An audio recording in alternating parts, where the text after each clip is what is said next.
this is an iHeart podcast. Guaranteed human. Hey, this is U.S. Olympic gold medalist Tara Davis-Woodhull. And I'm U.S. Paralympic gold medalist Hunter Woodhull. As athletes, our lives are about having a clear path. And a team that you can absolutely trust. So when it came to getting the best mortgage, we chose PennyMac. PennyMac is proud to be the official mortgage provider of Team USA and you. Learn more at pennymac.com. PennyMac Loan Services, LLC, Equal Housing Lender, NMLS ID 35953. Licensed by the Department of Financial Protection and Innovation under the California Residential Mortgage Lending Act. Conditions and restrictions may apply. There's a difference between liking a house and actually getting it. Redfin is built to make up that difference and close the gap between finding and owning the home for you. Redfin agents close twice as many deals as other agents. So when you find a home you love, you're not a step behind when it comes to making an offer. That means less watching great homes disappear and more focus on the one you'll call home. Redfin helps turn saved listings into real addresses. Get started at redfin.com. Own the dream. There's a fire inside you can't ignore. Stand still? Not a chance. You're a lifelong learner who's come this far. Now, we're here to help you keep going further. Capella University. What can't you do? Visit capella.edu to learn more. Oh, what is dilling my dogs? I'm Robert Evans, and this is Behind the Bastards, a podcast about Scott Adams, a man whose self-awareness is so minimal that he often, his hands clip through his writing desk like he's a character in a video game from the N64 era. I don't know. How was that, Randy? Did that work? That's perfect. That is exactly what I would say. Okay, excellent. All right, so we have Randy Milholland, artist behind Something Positive, a wonderful webcomic. And now the legally the brain, at least the limbic system of Popeye the Sailor Man. Randy, how are we feeling as we come into part 2 of this? I am just series? So thankful that you invited me on an episode that probably does not involve child vivisection. Oh, no child vivisection. He is going to, by his claim, kill a kid in this. So oh, good. But I don't think he really did. I think he's just taking credit for it in a way that's kind of more upsetting than if he just killed a child. I don't know. Maybe that's not right. At least now there's not a kid who's dead, but that's a weird fucking... Oh, there's a kid who's dead. Don't worry. Don't worry. Good. A kid dies in this episode. We're fine. It's all good. Well, I mean, isn't that a responsibility of every episode of Behind the Bastards? Yeah. At least one child must die. No, as soon as I announce that a child is going to die in this episode, like the last scene in Return of the Jedi where it goes around the galaxy as all of the people are celebrating in their different planets. That was the Behind the Bastards fans. They're terrible people. The remnant is just a flame. Yeah. It's Coruscant. It's the Coruscant of our, I don't know why I'm doing Star Wars. Everyone's tired of Star Wars. Think of imagine I did another one, a different Star Trek thing. No, I feel like that one's pretty saturated too. What's one nobody knows about? Farscape. That's right. Farscape is goddamn amazing. Yeah, imagine I did a Farscape. There you go. God. Okay, so back to Scott. Early in his career, Scott Adams started receiving requests for public speaking engagements, and he realized that this could be a good side business for him. Colleges wanted him to talk, and also a lot of corporations wanted him to come and give speeches for their employees because they would, you're some manager, you see people have Dilbert cartoons up over their cubicles, and you're like, oh, well, let's pay this rich man money that could be going to races for our workers so they can hear this weirdo talk about how he draws Dilbert. That'll make them happy. So Scott, realizing that this was a thing that he might make some bank on, enrolled in a Dale Carnegie course. And this is while he was still working at Pacific Bell, but drawing Dilbert. His employer was kind of willing to foot the bill because they saw it as beneficial to them. And Scott didn't know how to do any public speaking. And so he felt like this would help him. Now, do you know anything about Dale Carnegie? That name sounds familiar, and it doesn't make me happy that it's familiar. You've all... most people, you may not recognize his name, but everyone's heard of this guy's book. He's the guy who wrote How to Win Friends and Influence People. Oh, okay. Yeah, my dad had that book. My dad had Yeah, I'm going to guess something approaching 100% of our listeners had one or more family members with this book in their house. It's an incredible. It's one of the best-selling books in the history of writing. Say what you will about it, that's undeniable. Dale Carnegie was born in 1888. He's an American writer and a lecturer. And yeah, he got rich writing this book, How to Win Friends and Influence People. It is still a best-selling book to this day. It has sold probably like just an unbelievable number of copies. Whether or not this is a good thing kind of depends on your perspective. But as far as I can tell, I don't think Dale, there's a lot you can say about him. He was kind of like, I would say like a lame man, but he was not like evil, right? He's not like, this is not one of those like, I'm subtly writing this book about like how to influence people so you can like sexually assault them. Like, you're talking about like modern, like Andrew Tate types. Like, he's not that kind of guy. He's just sort of like a little grifty, I guess, in kind of his like, I don't think he is a grifter, but like the way he talks is very appealing to them. And the things he's telling you how to do is kind of appealing to them. Who's going to want that book more? Yeah, yeah, it's definitely like that's who we'll talk about that in a little bit. Yeah, so Dale, he had been kind of he had been like a salesman who kind of quits his career midstream to become an actor, and just sort of like in order to make ends meet, he starts out teaching public speaking classes like while he's being a stage actor, and he finds out that he's like a lot better at that than the actual acting, and that there's a lot more money in it. During one session with a bunch of people trying to learn how to do public speaking better, Dale started asking his students, he's trying to like coach them how to get up in front of a room of people and talk. He starts asking his students to talk about something that made them really angry.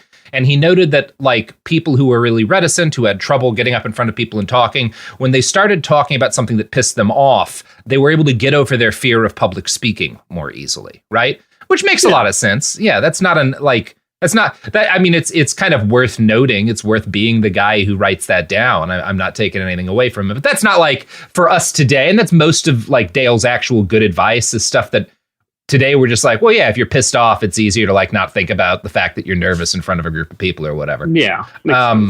Yeah.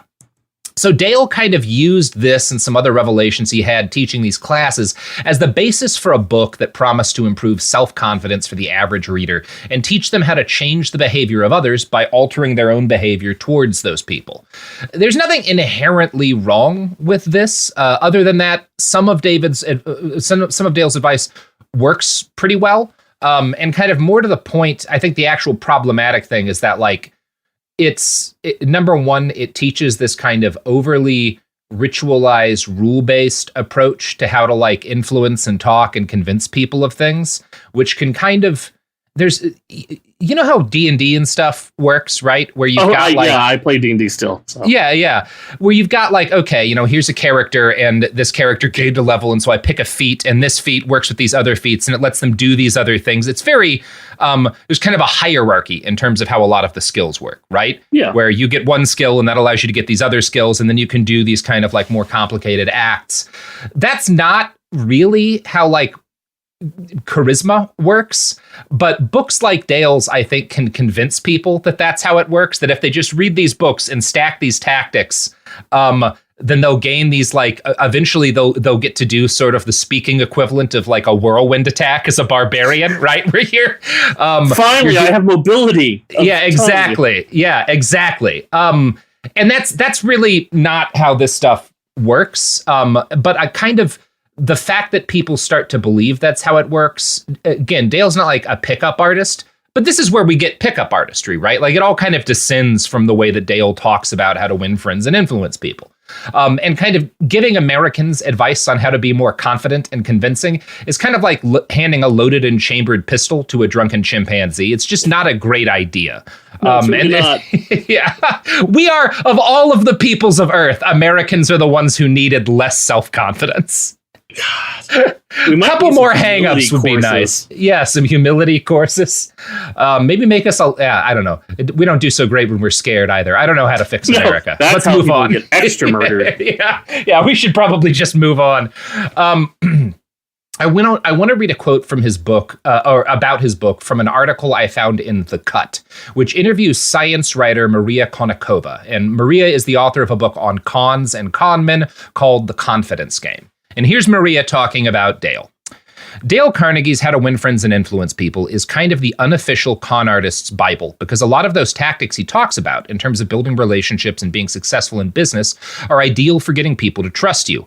One of the really easy things is creating a feeling of familiarity. You're more likely to trust someone who feels more familiar to you. It's even enough to exploit something called the mere exposure effect, where, say, you just go to the same coffee shop as someone every single day, and they may not consciously note you, but all of a sudden you feel more familiar.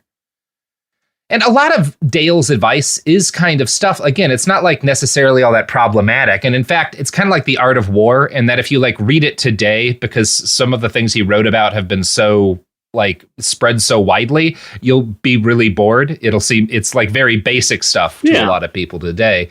It's all not necessarily like bad advice, but it's just kind of like basic as hell these days. Like people who obsess over this book today, like people who obsess over The Art of War, are kind of like, I don't know, man. There's like better stuff. Like it's been 100 years. Like there's better books on convincing. Yeah, it's nice to know it if you want to kind of go back to the basics and see what stuff started. But I mean, no. Scott's going to kind of religiously love this guy, right? Like he takes this on. This is kind of taking the place of religion for him. And this is going to build what does really, in a lot of ways, replace religion and any kind of like political sensibility as the thing at the core of Scott's understanding of reality and how it works. Like what I was just talking about, that sort of people take this book and they interpret it like it's a D&D manual, right? Full of like feats and skills. And as they level up, they can like stack these feats and skills. Starting with this Dale Carnegie course, that's increasingly how Scott is going to view the world. I mean, I get it from a certain viewpoint of being like the awkward nerd kid. You're just like, why can't I have a cheat code? Why can't there just be a direct manual? But someone like him who's like, but I want to make sure I'm always the special boy. Yeah. Well, and it's manipulation starting off. The other danger of this, like there is some value if you want to be a public speaker. Public speaking is like a technical skill, and like any other technical skill, if you want to do that for a living, it's not a bad idea to study what other people have written about it, to try to like learn more about it. But when you have this kind of very engineer focused view of how something like public speaking works, of how persuasion works, of how charisma works, then one thing you're not going to do is ever listen to other people, right? Yeah, because they're like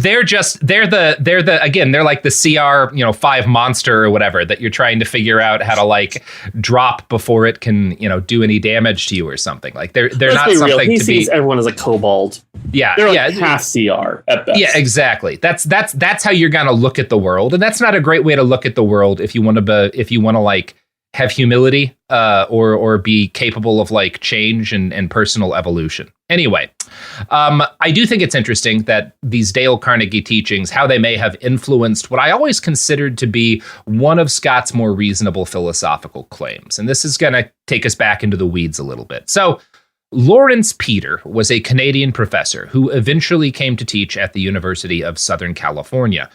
His specialty on paper, he's a professor of education. But over the years, Peter felt drawn to studying organizations and why they succeeded or failed in different circumstances. And he came to believe that the best way to do that was to study hierarchies within organizations and how they functioned and how they became dysfunctional. He started to call himself a hierarchologist, which is both a fun term. It doesn't spell well, but if you like say it out to yourself, it kind of works pretty well. And yeah, he saw himself as like someone who studies how different hierarchical systems function and don't function. Lawrence was also a funny guy. He was kind of renowned for peppering his different writings and essays and papers with witticisms like, "Noblest of all dogs is the hot dog. It feeds the hand that bites it." That's a Lawrence Peter original. Okay, I mean that's a fun little quote. I can see that. Yeah, it's not a bad little jape. In 1969, Lawrence co-wrote a book called The Peter Principle.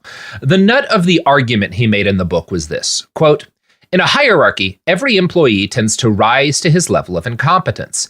In time, every post tends to be occupied by an employee who is incompetent to carry out its duties. Work is accomplished by those employees who have not yet reached their level of incompetence." Now, that is something, number one, if you've ever worked in any kind of large corporation, you will be like, yeah, that's how shit works a lot of the time, right? Yeah, I mean, it's pessimistic, but unfortunately, it's not inaccurate. it is not, it's going to be familiar to basically 100% of people who have like worked in corporate America, right? Mm-hmm. Even if you don't believe that's how it always works, because obviously that's not how everything always works, but like everyone encounters people who are in this position, right? Where they were good at something. And that's the whole premise of The Office, right? Of the American Office. Michael Scott was a really good salesman who got promoted well past his level of competence, you know? I've never seen The American Office. I'm sorry. Oh, well, that's the premise of the show.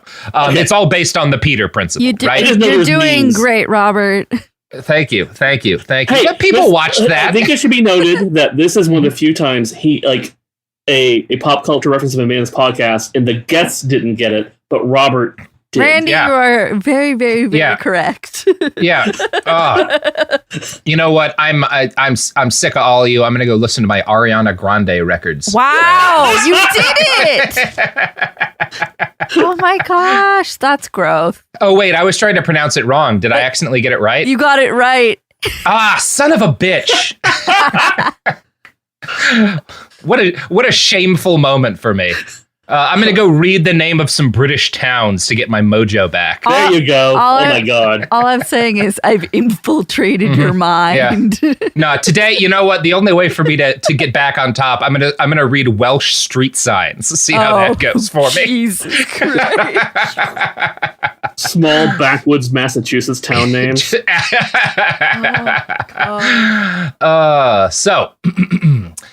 So yeah, Lawrence Peter, writes this book about how people get, people who are competent get promoted past their level of incompetence. And that's how like hierarchies work. Now, Peter is not pretending to write like a super serious book of psychology. He's not trying to write a business book either. It's a satire, right? Or at least at various points, he will say that it's a satire. And there's a lot of like joking bits in it. For example, all of the evidence that he cites to support his argument comes from what he calls his hypothetical case file. So he's not like citing from like real things that happened. He's citing from like hypothetical stories, some of which are probably based on things he heard or things that happened to him. But it's very tongue-in-cheek, this book, right? And he would later claim that the principle is the, quote, key to understanding of the whole structure of civilization. That's kind of, and again, he's like sort of joshing around a little bit, but he's also like, there's something deep there. Like this is like, I think a valuable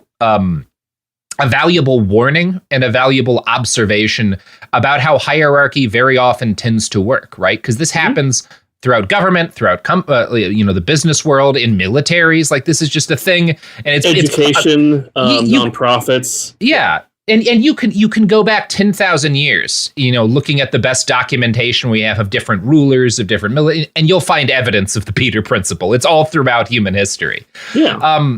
So yeah, it's a bit of like he's taken the piss a little bit, but yeah, there's quite a bit there. Now, the business community almost instantly adopted Lawrence's idea, even though he was kind of like joking with it. This is a hugely influential text for business people, for MBAs and shit. And today, the Peter principle is taken very seriously by people who are like professionals at organizing corporate structures. In a few seconds Googling, I found a Harvard Business Review article on, quote, overcoming the Peter principle, and a Forbes article titled New Evidence the Peter Principle is Real. And I'm going to read a relevant quote from that real quick. 3 professors, Alan Benson of the University of Minnesota, Danielle Lee of MIT, and Kelly Shue of Yale, analyzed the performance of 53,035 sales employees at 214 American companies from 2005 to 2011. During that time, 1,531 of those sales reps were promoted to become sales managers. The data show that the best salespeople were more likely to A, be promoted, and B, perform poorly as managers. So, like, there's actual data, behind this. Obviously, not a universal rule, but quite robust.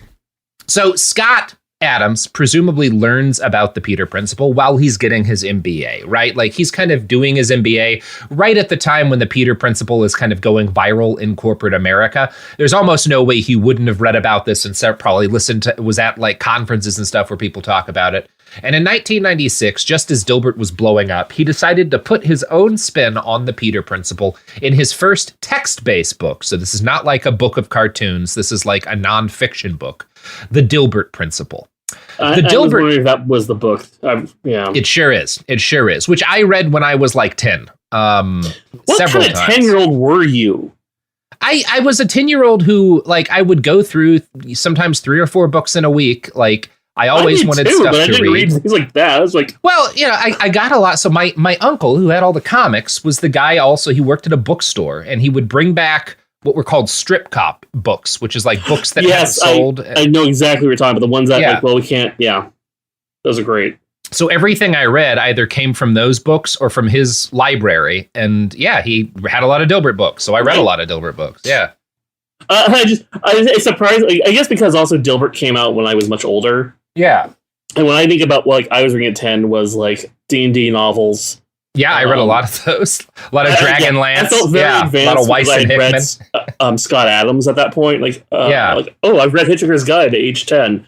Yeah. But, like, I remember trying to pick... Actually, I tried to pick up once. My dad had a copy of How to Win Friends and Influence People, because my father was a union president, and he did a lot of things. And I remember picking it up, and he's like, "You're too young for that. Go read something fun." And yanked it out of my hands. Don't be.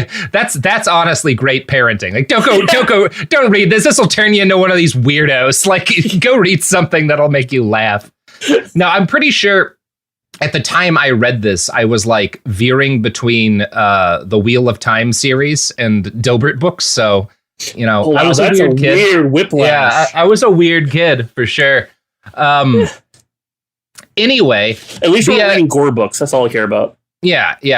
Good God, that's another episode. We'll get to that one of these days. So Gorgons. Yeah. This was basically the Dilbert principle, as Scott describes it, is basically an inversion of the Peter principle. Instead of observing that hierarchies tended to elevate competent people past the level where they are good at what they do, Adams envisioned hierarchy in business as a defense mechanism to elevate incompetent people to positions of upper management where they don't actually have anything to do and thus are less likely to interfere with the people who actually produce work. Right? Now, if you've also, like, you've probably, I think this is less common for people in the Peter principle, because I think most of us have stories of upper management who have, like, fucked around in our shit. But, like, if you've worked in a company, you've seen this too. Both the Peter principle and Scott's Dilbert principle. These are things that you can observe in the world, right? These are not, like, yeah. And I think both principles can be useful observations about the way organizations work and about pitfalls to avoid when creating organizations. The Peter principle, I believe, is a lot more durable. It describes a much more widespread, I would say nearly universal phenomenon. I can think back to, like, my own career at Cracked. All of my friends and I started out writing funny articles and got promoted to managing teams and, like, doing a lot of work that we had absolutely no aptitude for, because, like, we just wanted to make our funny little japes, and suddenly we're, like, handling all of this, like, employment shit. And you know, there was a tough learning curve there. I think sounds that, like, kind of hellish. I'm not gonna lie. There were, you know, it was good and it was bad. It worked better than it should have for a long time, but, like, I can definitely say, and it's not, like, comprehensive, right? Because we all still wrote articles and made videos and did the stuff we were good at. I think the thing that I would say, if I was going to, like, make a maybe a more generalizable, you know, version of the Peter principle, is that competent people get promoted to the point where they spend less and less of their time on the thing they're best at, right? Yeah, I can see that. Yeah, if you're not, you have to, or at least you have to be very careful to avoid that happening, right? Because it's just kind of like naturally what hierarchical structures do to people who are good at shit. So yeah, I do think that Scott's Dilbert principle, while I have seen versions of this in my own life, is a lot less widely applicable. For one thing, upper management constantly makes decisions that impact the lives of people who actually produce shit and interfere with them getting stuff done. And, like, Scott knows this. He parodies this in a lot of his early strips, right? Like management making dumb decisions that fuck shit up. Layoffs, you know, in order to jinx stock prices that force out productive workers in business units, that kind of shit. And it's one of those things where, like, I will give Scott some credit because there's in this book kind of some valuable observations. And I don't think most of it's, like, I don't think they're valuable observations to, like, adults. I think this book is pretty basic for anybody who's been out and lived in the world. But as, like, an 11 or 12-year-old kid, there were a couple of things that I found pretty influential. And in fact, I'm going to read one passage that I encountered at a young age that I think is a pretty healthy thing for a young man to encounter at a young age. Here's Scott. I proudly include myself in the idiot category. Idiocy in the modern age isn't an all-encompassing 24-hour situation for most people. It's a condition that everybody slips into many times a day. Life is just too complicated to be smart all the time. The other day, I brought my pager to the repair center because it wouldn't work after I changed the battery. The repairman took the pager out of my hand, flipped open the battery door, turned the battery around, and handed the now functional pager back to me in one well-practiced motion. This took much of the joy out of my righteous indignation over the quality of their product, but the repairman seemed quite amused, and so did every other customer in the lobby. On that day, in that situation, I was a complete idiot. Yet somehow I managed to operate a motor vehicle to the repair shop and back. It is a wondrous human characteristic to be able to slip into and out of idiocy many times a day without noticing the change or accidentally killing innocent bystanders in the process. And I think that's actually a pretty good observation. I think it's also this obsession that we have through media with like hyper-competent protagonists, like isn't real. Like there's nobody who's like that I've ever met in my life. And if you kind of accept that you will be, if you're able to accept your incompetence in given situations, you're a lot less likely to, for example, try to wire your own house and wind up electrocuting yourself to death. You know? Like, yeah, that's fair. Yeah. I don't know. It was a useful thing to come across as a kid. It's not a bad lesson. Like the whole, sometimes you're the idiot. Yeah. And everyone is. The world is too complicated for you to know how to, like, you can know how to, like, from the ground up, how like the Android or iPhone is coded, right? You can be an engineer at Apple or Google and know everything about like how the actual software on your phone works. But like, you probably don't know how to solder the entire thing together. And you certainly don't know how to like mine the rare earth minerals and like put together we're all out of our depth. If you really think about it all the time, it's other people around us who know what they're doing and who have figured things out and that keep shit going, right? Like, I don't know how to operate a power plant, but thankfully there are people who do. You know, it's like humbling and valuable to think that way. I thought you were going to say, I don't know how to run a podcast. And I was going to be like, yep. Sophie, wow. Hurtful, but yes, I have no idea what I'm doing. I don't even know what a podcast is. Like, I've been trained to shout at this blinking light when the box in my cage turns on. And that's what all of this is. That's how you get the food pellets. Yeah. Did you see that it's now blinking blue, which means ad break? Speaking of shouting from your cage at a blinking light, here's ads. This podcast is sponsored by BetterHelp. I get it. February's full of flowers, candy, stuffed animals, and of course, expectations about Valentine's Day in particular and about relationships and dating in general. And these conversations, these expectations can feel overwhelming and stressful. No matter where you are, whether you're married or dating or single or just focusing on you, you're right on time. And therapy can help you find your way and see more clearly where you want to be. So if you're looking for a little bit of help figuring out things in your own love life, if you're looking for some help balancing things, therapy can be a great option, and BetterHelp is one option for therapy you should consider. BetterHelp therapists work according to a strict code of conduct and are fully licensed in the U.S.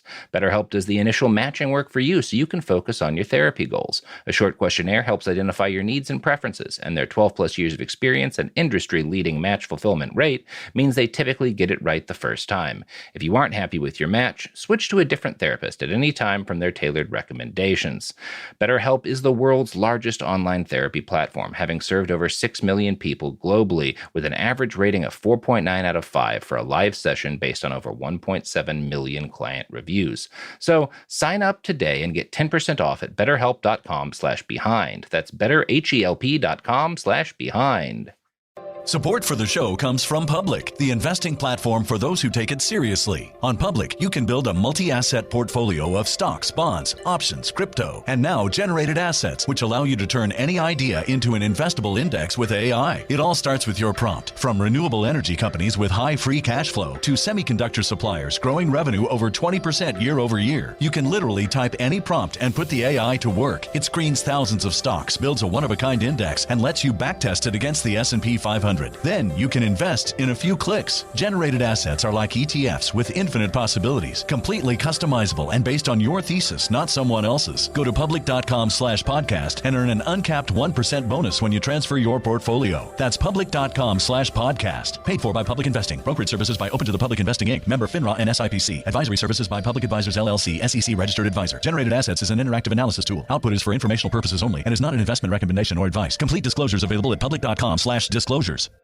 Time for a sofa upgrade? Introducing Anabay Sofas, where designer style meets budget-friendly prices. Anabay brings you the ultimate in furniture innovation with a modular design that allows you to rearrange your space effortlessly. Perfect for both small and large spaces, Anabay is the only machine-washable sofa inside and out. Say goodbye to stains and messes with liquid and stain-resistant fabrics that make cleaning easy. Liquids simply slide right off. Designed for custom comfort, our high-resilience foam lets you choose between a sink-in feel or a supportive memory foam blend. Plus, our pet-friendly, stain-resistant fabrics ensure your sofa stays beautiful for years. Don't compromise quality for price. Visit washablesofas.com to upgrade your living space today. Sofas start at just $699 with no risk returns and a 30-day money-back guarantee. Get up to 60% off, plus free shipping and free returns. Shop now at washablesofas.com.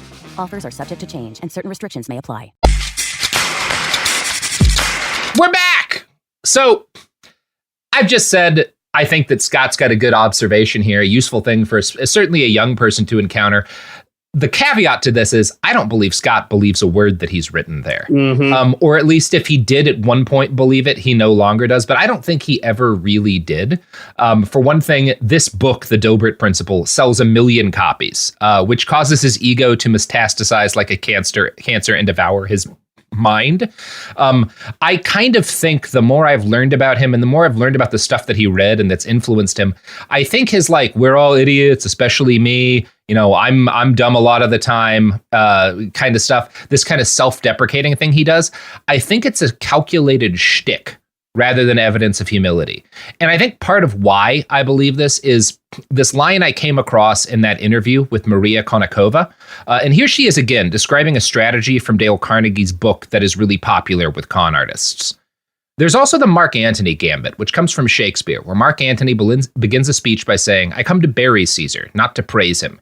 He says the opposite of what he then goes on to do, but he primes people to think that he's on their side.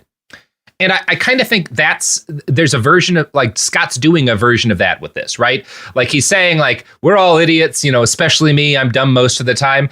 But he's also, that's being packaged as like, and look at how smart I am for realizing this and delivering this to you. You know, like, there's a little bit of, we could call it like kayfabe there, right?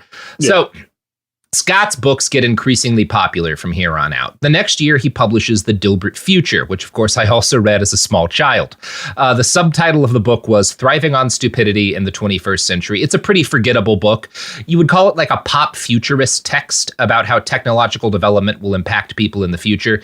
Again, pretty forgettable. It does include the prediction technology and homeliness will combine to form a powerful type of birth control, which is a joke in the book, but I think Scott's going to kind of wind up pseudo incel in a lot of like his ideology and a lot of the things he says.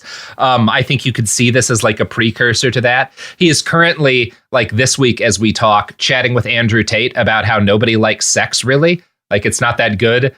Wow. Tell on yourself there, buddy. Yeah, you might be telling on yourself a little bit there, Scott. We were just see a screen capture of someone like saying women don't actually orgasm. I've had sex with women that've never like. Oh, buddy, no. And well, it's, you know what I'll say for like the women don't enjoy sex guys? That's fucked up, but they generally do enjoy sex. They just don't think women do. Scott's like, boy, we all actually hate sex, right? And it's like, for one thing, Scott, there's like, if you want to like explore this, you might learn some stuff about yourself and come to accept some things, but it would take having kind of a more nuanced and plastic view of human intimacy that I think you're capable of having. But I don't know if you were more of a self-reflective guy. Well, learning he was ace. Yeah, I don't know that he is, but some of the stuff he says is like, well, Scott, if you think that you've never maybe, I don't know. a more thoughtful person might like come to some conclusions about himself through that. Scott just decides that everybody feels the same way, and we're all lying about enjoying sex for some reason, which I don't know. Feel about that however you want. So the weird part of the book of the Dilbert future comes near the end, when Scott starts writing about his habit of making affirmations for the first time. He gives a couple of examples of times that affirmations worked for him, and both repeatedly gives a caveat that he's not saying there's anything supernatural happening here, and also kind of leaving the impression that he thinks he's discovered some kind of magical reality hack. Over time and far too many books, Scott's feelings on the Dilbert principle and affirmation. Do you know what affirmations are? Yeah, it's a whole like speak your truth and the universe will. Yeah. And the way secret, isn't it? Basically, it's the secret, right? You have to ask, if you tell the universe what you're going to get or what you want, like it'll provide it for you. There's some rules to it generally, like the way Scott sees it. He has to like write it down a certain number of times a day. You have to be really specific about the thing that you're going to do. So it's not just like, I want to do well in this class, but I'm going to improve my score on this, exam from this to this or something like that. You have to be very, and like, I don't think there's actually anything wrong with this idea. Like if affirmations help you focus your mind, focus on building skill in something, I think for reasonable people, this thing can be kind of a version of like meditation, right? Where I think for most people, the worst you can be is just a harmless thing you did. Yeah. And it's a personal ritual. And even that can be still calming. Yeah, it can be calming. It can help you you get up in the morning and you write your affirmations. That helps you focus on like the things that you're going to work on. That's perfectly healthy. If that works for you, like that's a great thing to do. Scott is, I think, kind of inherently hardwired to go really dogmatic about this stuff. Like he presents himself as very much like an atheist and a rationalist, but he builds these kind of like labyrinthine rule systems about this stuff, rather than being like, affirmations really helped me focus my mind and I did well on that test. He has to like set up these kind of increasingly arcane rule systems. He's the kind of guy, again, if he was a little more open-minded, a little cooler, he would have been like in the 1800s, like one of these guys writing books about magic. He would have like convinced himself he was a wizard, and probably would have been a healthier, happier person. Become a wizard, Scott Adams. You'll like it more than being, I don't know, a weird racist on YouTube. I look forward to the new book, Dilbert Mancy. Yeah, Dilbert Mancy. Come on, Scott. At least give us that. We're owed it. The pointy-headed Gandalf. Yeah, exactly. Yeah, come on. So, over time, kind of this Scott's feelings on the Dilbert principle and affirmations will evolve into this kind of labyrinthine scientifico-religious ideology with one goal, and that goal is explaining why Scott Adams deserved his fame and incredible wealth. Right. And that's the really problematic thing about Scott here, is that he's focusing all of this stuff. He's not just using it as like here's, how you can improve your life. He's using it to kind of a priori justify like why he's earned everything, like why luck didn't play into his life as much as it really did. But why does he care? Like, because no one else is like asking why does Scott deserve money? Like, no one, that never comes up. I think it's simple, which is that if you are really successful in a field where the odds are long and against you, as Scott often notes, and you suddenly make a shitload of money and become famous, it's pretty natural to be terrified that it might end, because you never fully understand why it happened, right? Yeah. There's always people around you who are just as talented, who work just as hard, and shit doesn't work out for. And the fact that some people make it and some people don't is kind of scary, right? And I think, again, the mentally healthy thing to do is kind of embrace the humility that should engender in you, and have that influence how you treat other people, and how you try to give other people opportunities, and try to level the playing field, and try to provide options for people who benefit from luck less than you. The unhealthy way to do it is to find justification. Some people use religion. Scott's weirder about it, for why you deserve, and it's because in Scott's case, I discovered the secret rules of the universe and, hacked my way into being an influencer. I'm a master persuader. Was really in that egg he found when he was a child, not just $10, secrets. The secret. And that's kind of the primary immorality at the center of Scott Adams in a lot of ways, I think. So before Scott sort of degenerates to a Trump reply guy, which is where this is building towards. He got the chance to make his own television show. On January 25th, 1999, Dilbert launched as an adult animated sitcom on UPN, the network where I watched Star Trek Voyager as a little kid. It was the highest rated comedy series premiere in network history, but very few people watched UPN, so that's not much praise. The show had quite a lot going for it, though. Larry Charles, who was a Seinfeld writer, was on the development team.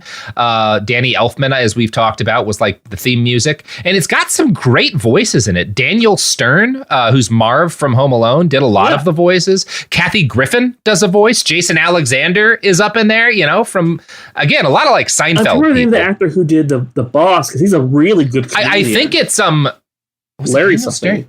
Yeah. I forget. He always played the really good smug asshole in the 80s and 90s. The voices are pretty good. It's not like an incompetent show. Like, it's not bad. Whenever it comes online now, people who like watched it as kids are like, well, the show was actually really good. I did rewatch a lot of it recently. I wouldn't say it's really good, but for an adult animated series in 1999, it's perfectly fine, right? It was different. It was something that wasn't trying to be The Simpsons, which was rare at that point. And it wasn't trying to go the opposite direction of, like, Family Guy, let's be as edgy and weird as we can. Like, no, it's just it gave what it promised. It was Dilbert as a show. It sure was. And there's nothing wrong with that. Chris Elliott was Dogbert? I didn't know that. Yeah. Larry Miller was the boss. Yeah, it all like the voices are all pretty competent. So here's all Scott says about it in his 2002 book, published a year or so after the show's second season and cancellation. In 1998, I started working on what would become the Dilbert TV show that ran on UPN during 1999 and 2000. We had a tiny operating budget, so I found myself doing more of the writing than I had expected. Now, I don't actually know what went on in that writer's room and how much of the good parts of the show were the Seinfeld guy and the other writers, how much of it was Scott. But you get a taste of Scott Adams in this series. His voice shines through. And when it does, it's often in uncomfortable ways. And I'm going to play you a clip now from an episode. And this is one where Dilbert's antagonist in this episode is a bad guy whose name is literally Bob Bastard. And Bob is trying to unfairly sabotage an invention that Dilbert made. And as a result of Bob being an asshole, everyone, and especially like the female engineer Alice, loves him, right? And Alice falls madly in love with him, even though he's nothing but a dick to her. This is a very uncomfortable scene, but like it's not hard to see what Scott's trying to say here. You get another little glimpse of that sort of attitude he's got. I'm already bracing. Mm-hmm. What are you doing? I'm not doing anything. Why are you dressed like that? I'm not dressed like that. You're trying to look like him. Don't be ridiculous. It's just that all my non-Bob Bastard imitation clothes are in the laundry. This is all I have left. What has happened to you? Are you in Bob Bastard's camp now? He has a camp? Cool. Why do I try? I think we make a terrific couple, Alice. You really think so? No, I'm just toying with your emotions. Since I caught you in such a good mood, can I borrow another $50? Another 50? Oh, forget it! If you're gonna lay some kind of trip on me, I'll see you around! No, wait. Okay, here. Make that $100. I'm saving up for a new mask. What do you mean you're changing your name? Well, seriously, don't you think it sounds good? Wally Bastard. Have you lost your... All right, that's enough. You get it, right? Yep, Women fall for abusive jerks. Yeah, women fall for abusive jerks. The unsaid part is not like me, Scott Adams. Why don't they love me? I'm so much better than all of the guys who get the... It's very... You see this all over the internet now. Scott was a trailblazer, ahead of his time with this sort of shit. Being a whiny little piece of shit. Yeah. You also kind of get signs of this, of kind of what is now for Scott an abiding hatred of all journalists, who he seems to think are unethical by nature of doing their job. He thinks it's like unethical to report on stuff that's happening in the world. This is now a pretty standard belief on the far right, but it was less common in 2002, and it's pretty clear in this clip. What makes you qualified to be a reporter? I'm willing to violate anyone's privacy for my personal gain and then claim with a straight face that the public has a right to know. All right, so not subtle, right? And it's one of those things that people who are remembering this as a good show, like, it's not bad for the time, but like, there's not not a great density of comedy in these bits here, right? Like it's got its moments, but a lot of it's like weird and off-putting. And I think most of the off-putting parts are Scott's voice just kind of shining through clear as a bell. Anyway, the show gets canceled in 2002. It got picked up by Adult Swim for a little bit though, didn't it? Like all the it does like reruns and stuff. Yeah, because they also got Home Movies, which was also a UPN show. Home Movies, which was a much better show. Home Movies had something to say about that. Never, I rewatch it every other year. It's so good. It still holds the fuck up. I periodically find myself singing the Franz Kafka song. Yes, but Scott's show gets canceled, and now if I were to ask you, why do you think Scott's show got canceled? What would your answer be? It was a very targeted product on a rarely watched network. Yeah. Pretty reasonable thing. I mean, yeah, of course, yes. And Scott, to his credit, when he's interviewed about why the show failed in 2006, gives basically that answer. He says it was on UPN, a network that few people watch, and because of some management screw-ups between the first and second seasons, the time slot kept changing and we lost our viewers. We were also scheduled to follow the worst TV show ever made, Shasta McNasty. On TV, your viewership is 75% determined by how many people watch the show before yours. That killed us. That would probably do it. Yeah. Yeah, I don't know that Scott's, I think he might be exaggerating a little bit some of that, but that's pretty reasonable, right? Not a lot of people watched it. They moved around the time slot, so people didn't, that was more important back then. If you've only ever watched in the streaming era, you may not understand that, but this is not an unreasonable thing for him to believe. However, he's not going to stick with that opinion as to why the show gets canceled for forever, but we're building to that. So, right in the middle of the period of the time when the Dilbert TV show is on the air, when it's in fact the comic is at kind of the height of its popularity, Scott decided to try to branch out into another business, the world of health food. And he's going to... I've been waiting for this one.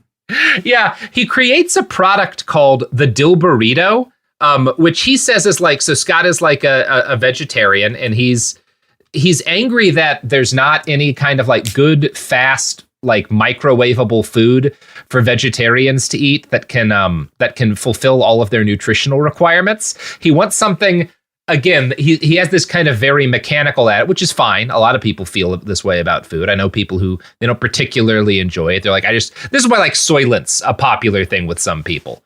So you guys have heard of Soylent, which is they're these meal replacement sort of shake is a little bit of an odd term, but it's a drink, basically a drinkable meal, fulfills all of the necessary caloric requirements, and you can do it quick. And I know some people who do it because it makes weight loss easier for them. Some people, they just don't have a lot of time in the day, so it's good for... I know people who take Soylent because when you're doing drugs for 36 hours with your friends, you might forget to eat, and it's easier to pound a Soylent than actually eat a meal when you're on so much ketamine that the world is melting all around you. Scott wants this because he just wants a simple thing people can microwave and get all of their nutrients. He describes it as wanting to make... It's not a bad thing to want. It's a fine idea. Sure. I don't eat a lot of meat, and I would love to have just simple make this in 5 minutes. Of course, it's the most reasonable thing he's ever wanted to do. He does describe it as the blue jeans of food, which I find kind of funny, but there's appeal to that. So the problem is that Scott doesn't know how to do this. Scott has no idea how to make food. You don't get the feeling he's a great cook. And he certainly does not have any experience in the business of mass producing food. So he launches this product, which he calls the Dilburrito. I would say not great branding either. It initially comes in Mexican, Indian, barbecue, garlic, and herb flavors. It's described as being a tortilla-wrapped comestible consisting of vegetables, rice, beans, and seasonings that contain all of the 23 vitamins and minerals that nutritionists say are essential. Now, when you jam as much nutrients as he's he describes it as a vitamin pill wrapped in a tortilla, and when you shove all of those vitamins and stuff into a single burrito, it can have some negative consequences on your gastrointestinal tract. As Scott would later say, because of the veggie and legume content, 3 bites of the Dilberito made you fart so hard your intestines formed a tail. It is a disaster as a product. Millions of dollars it gets just lit on fire by this thing. I've talked to people who apparently ate them and said that they were pretty fucking nasty. And to be fair, Scott describes them as pretty bad too. So there you go. The Dilberito. Kind of a funny little moment. But not evil, right? He probably caused, disaster. I had friends. I had a roommate. We were roommates at the time. Who, he was a tech guy. He was a vegetarian, bordering on vegan, and he hesitated because he's like, "Well, I like the idea of fast food. I just don't know that I would trust a fellow nerd making my food." And then someone else we knew ate it and basically begged us to never try it because they basically thought they were going to shit their actual brain out. Like, they described it as diarrhea so bad they could feel their capillaries moving out of their body. It's just like, nope, don't need that. Incredible. And like, I mean, what a weird character to build food around too. Because like there was a Dagwood restaurant chain in the mid-aughts. That makes sense. Dagwood eats a lot. Yeah, if you're selling like the biggest sandwich anyone's ever seen, absolutely. Yeah. And that's but like this is like, I mean, this isn't quite as bad as the Garfield restaurant they attempted in Toronto. Yeah. But didn't Adams also try to do a restaurant at one point? Or was I just... He did do a restaurant. We have so much to cover. I don't think we're going to get into it. But yeah, he ran an unsuccessful kind of restaurant in the Bay Area at one point in time. Jesus. Yeah, and it's very interesting. Like it is kind of like going to Dilbert, like using him as the mascot for fast food is a little bit like, I don't know, trying to sell mace that's Calvin and Hobbes branded. Like, I just don't see much of a connection. And also I'm like, I don't know if I trust the Calvin and Hobbes guy to sell me mace. He doesn't seem like that's in his wheelhouse. Charlie Brown brand prophylactics. Yeah, the Charlie Brown condom. It works as long as, like Charlie Brown, you never have sex. It has that little weird diagonal like line around his shirt ass. Yeah, absolutely. Oh no! Oh god! Oh god! Why did I say this? Heathcliff brand off-roading tires. Like, why are we doing this? What's going on here? Heathcliff, that might happen. That comic is so fucking weird these days. Yeah, it does. It does go off the rails. So. This is all fun, but by 2004, Scott, there's some signs of some problematic stuff, but he hasn't done anything fucked up yet, really, in a clear way. He's expressed some odd beliefs, but he's not blaming diversity or black people for his failures publicly yet. Again, the book where that stuff that we talked about comes in from is published in 2008. But 2004 is the point at which things start to go really wrong in his life. Because of a legitimate personal tragedy, he develops the symptoms of a rare neurological condition called spasmodic dysphonia. And I'm going to quote from an article in brainandlife.org here. Adams's experience began in 2004 with what seemed like an extreme allergy-related laryngitis. I used to get laryngitis every May when my allergies were bad, Adams recalls. It would usually last a few days or a few weeks and go away, so I didn't think anything of this particular bout. That was the first of dozens of doctor's visits and an equal number of treatments over several years. I was diagnosed with respiratory problems. Then I was tested to rule out strep throat and acid reflux. From there, I went to an ear, nose, and throat specialist to check for polyps in my vocal cords. Nothing made a distance. I hit a wall.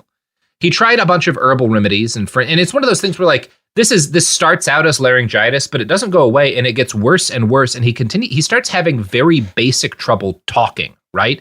Like, he's finding it harder and harder to speak. He's trying every scientific and also like herbal fringe remedy that he can come across because he's just increasingly desperate. You know, he's not able to go out and speak anymore. And first, his ability to kind of do public speaking goes away, but soon his ability to just like talk to his wife, to talk to his friends goes away. He's unable to kind of communicate very well. He starts getting angry and lashing out at people because he'll try to talk and they won't understand him, and he just gets like enraged at this. Eventually, this is what he says kind of causes the collapse of his marriage. And it really does seem like a responsibility for something. Yeah, he kind of does with it. Like, it does seem like this has to be like a terrifying sensation. Oh, I have like that's horrible. Yeah. I can't wish that on him. Like, that would probably a legitimate tragedy. Like, that is a nightmare world to be in. Yeah. And yeah, you probably are going to lash. It doesn't make it right. You shouldn't be lashing out at your spouse or anyone because something happened to you, but I can get it. Yeah. People don't perform perfectly in situations where they're both frightened and like something fundamental about their nature has been physically compromised. As Scott later kind of described, I felt like I was a ghost in the room. It's hard to feel connected to others if you can't talk and they can't listen to you. And yeah, again, sounds terrible. Obviously, this is the kind of thing that's going to give you some fucking PTSD. I would like to think there's an alternate reality where he's like, so I decided to start investing into nonprofits that help people who are deaf or whatever. But I know that's going to happen. I know why, because that's not about him.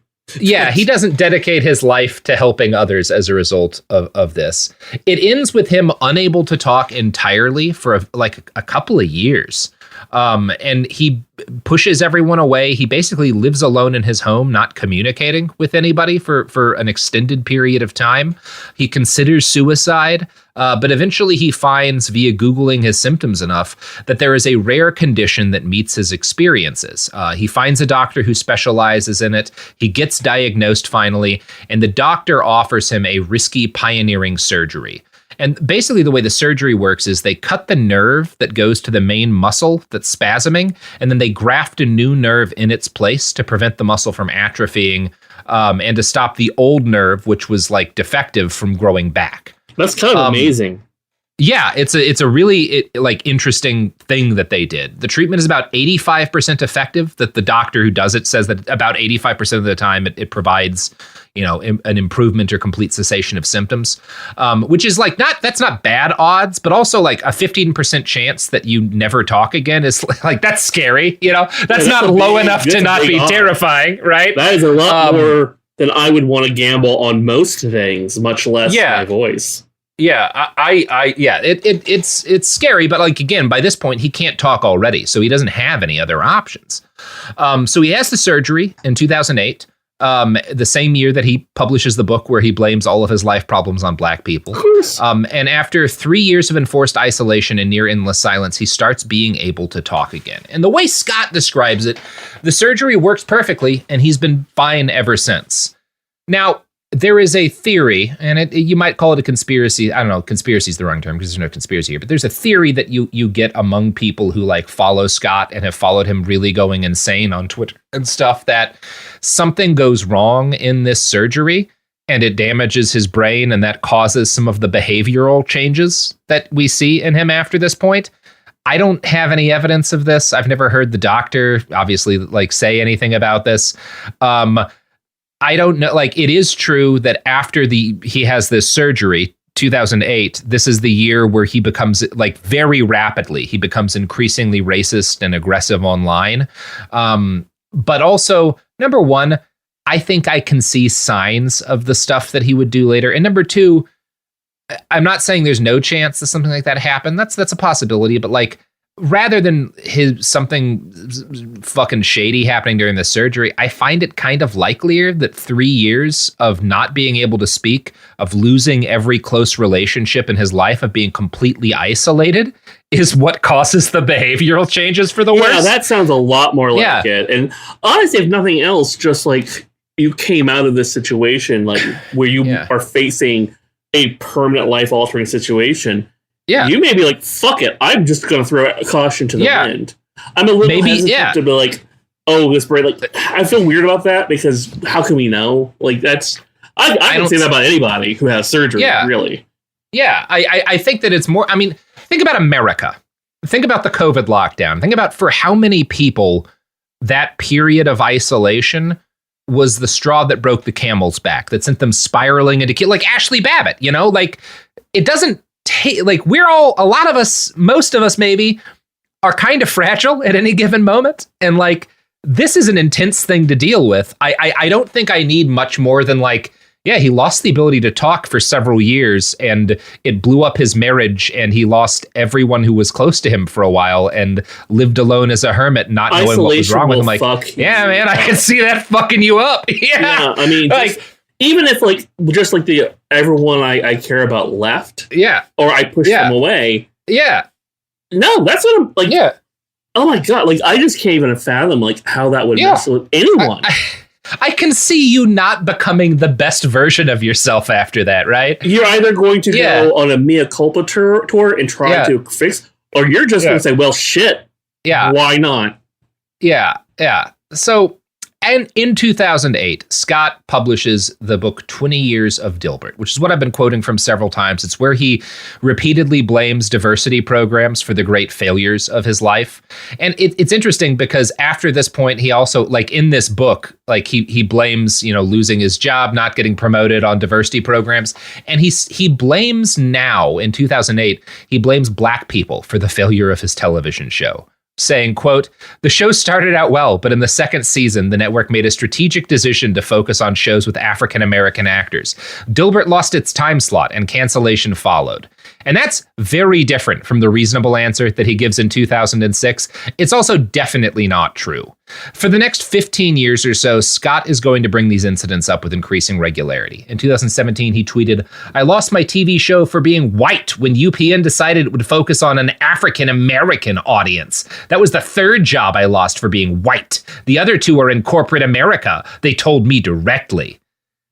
Which is, again, different from the story he gives. The Vampire Slayer around this time? Yeah, man, it's not because you're white. Like, it was, number one, UPN, not a great run network. Number two, your show didn't find an audience. Most shows don't. Kind of getting 2 seasons isn't super common, bro. Like, you got actually more of a chance than most people. And it's like any reasonable person who gets to be worth hundreds of millions of dollars for drawing doodles would be like, I have no complaints about this system, right? Yeah. Like, yeah, like this worked out perfect for me. Like, are you crazy, Scott? Like, you have been the luckiest anyone's ever been.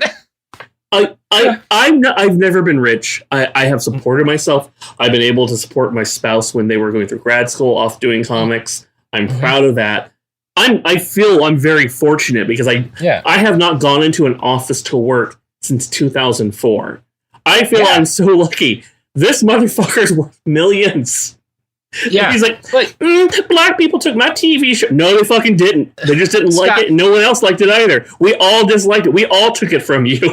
You have like $300 million and a mansion in California shaped like Dilbert's head because of your drawing. Like, the system has. Me? Oh yeah, his house is shaped like Dilbert's head. Look it up. That is absurd. That is the dumbest fucking thing. Yeah. Oh. And it's funny because, again, he's like, they canceled it because they wanted to focus on shows with Black actors. Other people have pointed out Dilbert had the second lowest ratings of any show on television at the time it was canceled. No. This is like when Scott made his big post. It was because I was white. Like, people brought this up, and Scott goes ape shit, just like he did with Norman Solomon. He is unable to disengage, replying days later to his Twitter trolls, quote, "I successfully stirred up a hornet's nest of unsuccessful artists. They don't know they're part of the show. Don't tell them." I think he was kind of referring to like I made her mad. I'm a master. I was really manipulative. No, Scott, we're saying that, like, you have seen tremendous success, and the fact that not everything you did worked isn't something that Black people did to you. Like, it's most cartoons don't succeed. Yeah. Everyone I know I know more than most people of, like, people who have been very successful in Hollywood. All of them have failures. All of them have more than one failure in their background, Scott. Like, look at Scott MacFarlane, right? Like, who's made God knows how much money doing cartoon shows. His first show gets canceled after like 2 or 3 seasons, right? He's out of the Seth MacFarlane, not Scott. Why am I saying? Yeah, Family Guy. He's out of doing that for years when the show gets canceled. His got brought back because it developed a fan base, which the Dilbert show didn't. But that's one interesting thing. You compare that because they both got brought back, like reran on Adult Swim. But Seth MacFarlane's like, well, shit, if you're going to rerun it, I'm going to do these bumpers and I'm going to lean into it. He actually worked on it. I wonder if Scott, I'm glad he didn't. But like, if Scott Adams had put like effort like behind it, like that could have helped him too. He wanted it to work the way it was going to work, and it didn't happen that way.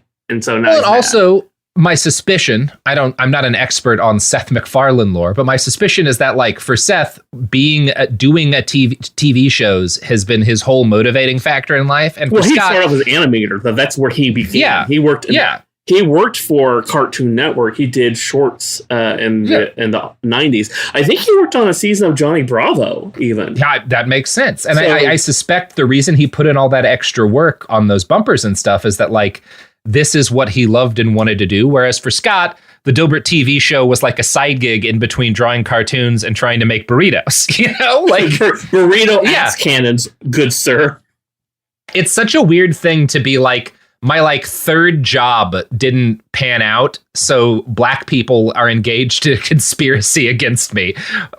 It's and like not evidence of great mental health. Yeah, like if the entire black community was going to rally around, like, we need to take one white man down, why the fuck would it be Scott Adams? Yeah, I mean, to be fair, I think he's saying that like it was these venal Hollywood types who wanted to get the black, viewer or whatever. But I also see no evidence of that.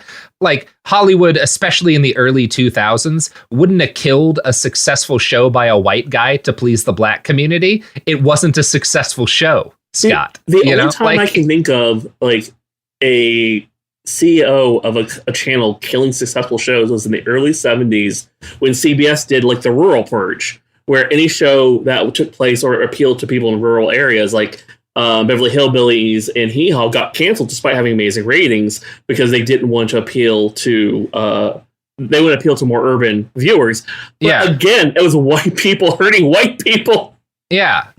Again, Scott, very silly man. So who knows like why he suddenly starts to go down this road. But as he gets increasingly like obsessed with the ways in which he's been wronged by diversity, he also starts to get increasingly elaborate with like his lore as to why he thinks he's uncovered the secrets to success in the universe. And the best example of this is his concept of talent stacking. In 2013, he writes a book called How to Fail at Almost Everything and Still Win Big. And it's him kind of pretending to be humble, where he's like, I was bad at all of this stuff and I still got super successful. And I got successful because, even though I wasn't great at any one thing, I had a bunch of little skills and they all synergized together to allow me to be a big success. I wasn't the best artist, but I understood kind of how to use the internet. And so I was able to take advantage of that to like promote my cartoon strip. And, that's why it was a big hit, right? Here's how he describes this concept more succinctly in his book, Win Bigly, which he publishes a few years later, in the early Trump years. Quote, a talent stack is a collection of skills that work well together and make the person with those skills unique and valuable. For example, a computer programmer who also knows how to do good user interface design would be more valuable than one who does not. The power of the talent stack idea is that you can intelligently combine ordinary talents together to create extraordinary value. The key concept here is that the talents in the stack work well with one another. Now, that's not wrong, but Scott, that's not a discovery, right? Like if you were to go up to a person on the street and be like, hey, do you think having more skills makes you more valuable? I'm going to guess 100% of people say like, yeah. Yeah, of course. That's how work usually goes. Like, yeah. When you turn in a resume, they're not like, oh shit, he's got 8 skills opposed to 2. Yeah. Oh, he's got a great talent stack. No, learning things is good. You're a more valuable coder if you know how to code more things, And just for like, when it comes to like the artistic field, this is something that writers have talked about for a long time. Oftentimes, if you, this goes back decades, you see like writers answering letters from fans. Advice they'll give is go out into the world, like experience things, meet people, that will make you a better writer. The more things you know about, the more things you can write about with verisimilitude. Robert Heinlein, has a great bit about like the creative value of having a broad base of skills, of knowing how to, harvest crops and skin an animal and, go fishing and, all these kind of like different things that are sort of like unrelated skills, because as Heinlein said, specialization is for insects, right? Like, again, what Scott has done here is he's taken a basic observation that is most people are aware of and that people have been talking about one way or another forever, and has reframed it in kind of the gamified language of hustle culture. And I'm not sure if this is just Scott trying to work a grift and knowing that he's just repackaging very obvious shit, or if he just hasn't read other people's writing, right? Like, does he legitimately think really that this is a revelation? I can do it. It doesn't matter. Yeah. Yeah, but it is interesting, like this, and I think that kind of the way he does this by sort of like treating it as such of a dogmatic, like a skill tree in an RPG, I think kind of makes it sets you into this very like crystallized mode of thought that I think is more brittle and might make you less likely to pick up useful skills if you can't sort of like figure out how that skill is going to work in a talent stack. Because like the skills Scott talks about that synergize together, he didn't like go into learning those things because he knew they would hybridize well. It was more just like living a life where you have a wide base of experiences makes you more versatile and more able to like adapt to the world. And that's the only real meaning of intelligence. But you know what else is intelligent? What is it? The products and services that wish to expand our minds and skill stacks? That's right. Every single advertiser on this show is a member of Mensa. That's the only there's promise some other we make. podcast will be excited to hear that. I've never heard of another podcast talking about Mensa, but nope. Here we go. Support for the show comes from Public, the investing platform for those who take it seriously. On Public, you can build a multi-asset portfolio of stocks, bonds, options, crypto, and now generated assets, which allow you to turn any idea into an investable index with AI. It all starts with your prompt. From renewable energy companies with high free cash flow to semiconductor suppliers growing revenue over 20% year over year, you can literally type any prompt and put the AI to work. It screens thousands of stocks, builds a one-of-a-kind index, and lets you backtest it against the S&P 500. Then you can invest in a few clicks. Generated assets are like ETFs with infinite possibilities, completely customizable and based on your thesis, not someone else's. Go to public.com/podcast and earn an uncapped 1% bonus when you transfer your portfolio. That's public.com/podcast. Paid for by Public Investing. Brokerage services by Open to the Public Investing Inc. Member FINRA and SIPC. Advisory services by Public Advisors LLC, SEC registered advisor. Generated assets is an interactive analysis tool. Output is for informational purposes only and is not an investment recommendation or advice. Complete disclosures available at public.com/disclosures. Kids, pets, life, your sofa sees it all. But with a washable sofa, stains don't stand a chance. All of our sofa collections come with fully machine washable covers and cushions, making cleanup effortless. Liquid and stain-resistant fabrics provide extra protection against everyday messes. Plus, with modular designs, you can rearrange your sofa however you like. Perfect for growing families and changing spaces. Starting at just $699, it's time to upgrade to a stress-free, mess-proof sofa. Visit washablesofas.com today and save. Offers are subject to change and certain restrictions may apply. Let's talk about modern home shopping. It's sort of become a fun side hobby, right? Scrolling listings at night, dreaming about kitchens you've never seen, or backyards you haven't even stepped foot in, all from the comfort of pretty much anywhere. Redfin knows a lot of people like you want to own, but are stuck in this browsing mode loop. That's where Redfin flips the script. With listings that update within minutes and tours you can book right from the Redfin app, you can see your dream home the moment it appears. Now, liking a listing is easy, but actually landing it, that's where Redfin comes in. Redfin has over 2,200 agents with local expertise. And Redfin agents close twice as many deals as other agents. That means they want to help you win, not just window shop. Redfin is built to help you go from just looking to wait, this could actually be home. So become the newest neighbor on the block. Visit redfin.com to start finding and start owning. That's redfin.com. We are back. So, good stuff. Good stuff. So, focusing obviously on acquiring talents that you can combine is a good thing. But I think Scott's talent stacking is kind of, I think the way he's framing this is more likely than making you talented. It's a very brittle way to interpret a phenomenon that, like, viewed properly can be liberatory. But I think looked at the way that Scott looks at it might lock you into a world where all you do is draw Dilbert and repackage old self-help books. But it works for Scott. He does get rich, which means he's never had to question the person that he's become or the ultimate value of his conclusions about the world. As the years go on, his work loses any edge of humility, and he veers increasingly towards megalomaniacal shit. His two novellas are the best example of this. He writes two fiction books in kind of the early aughts. One is called The Religion War, and one is called God's Debris. Have you read these books, Randy? I have definitely never heard of them. Oh boy. So I'm always a little hesitant when I hear a cartoonist has written a novel. Yep. Well, Scott considers this his real legacy. that like he will be remembered for these books. He said this, that like what I will be remembered for is my novels. He believes these are very deep and contain important truths about the human condition that no one else has elucidated before. Now, I have not read God's Debris. I have read The Religion War. These are both pretty short books. You can find them for free online if you want to steal them. Like, I don't think Scott put them up, but they're available, which is where I found them. So just Google them and Google the title and text if you want to read this shit.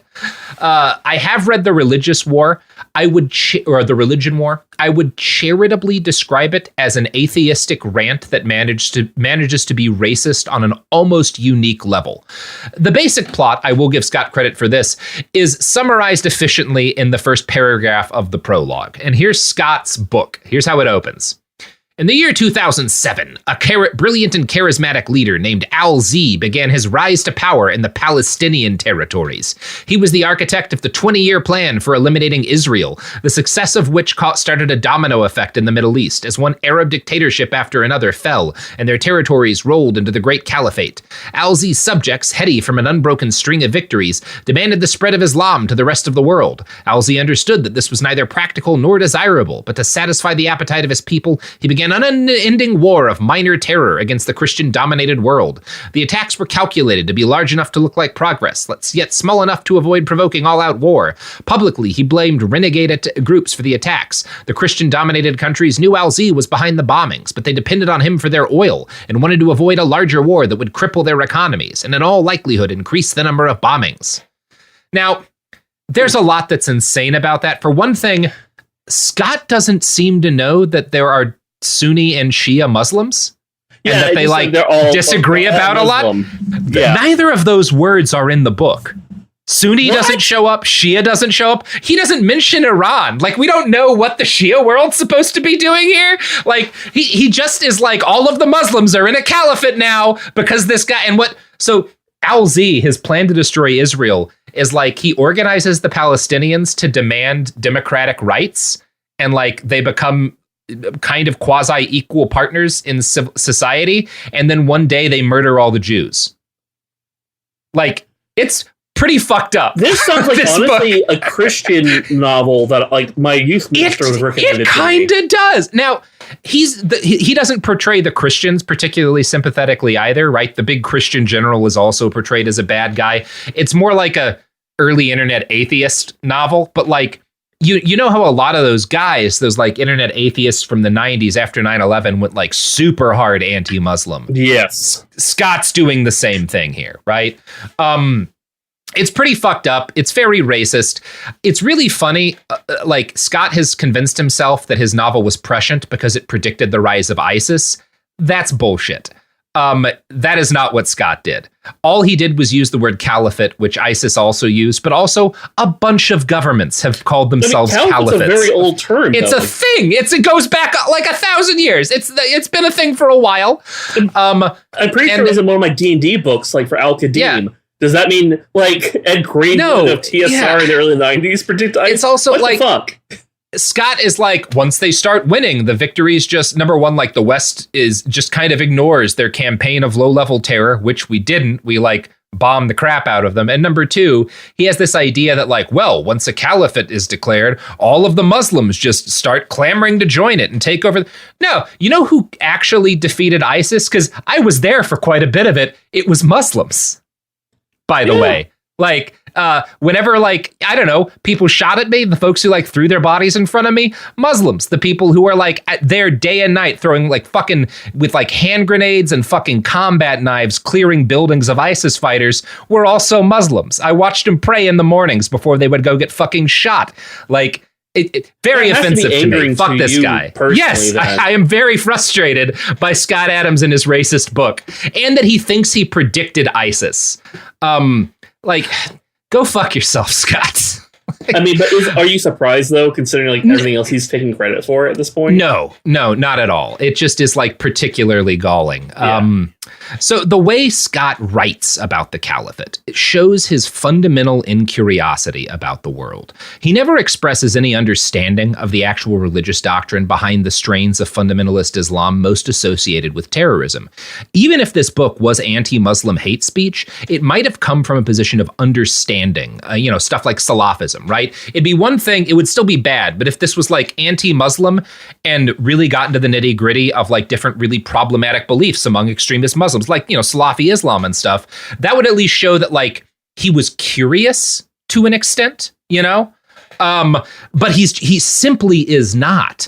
And the book itself does treat Christianity with a similarly broad brush. The American leader is this like general, like by the way, the whole West is part of the Christian Alliance. That's what they call themselves. With like, I don't know, man. I feel like so secular. I feel like all of the religious terrorism is part of why people have become more secular in the 21st century, as opposed to making everyone pick sides in a religion war. Like, it's just not what happened, Scott.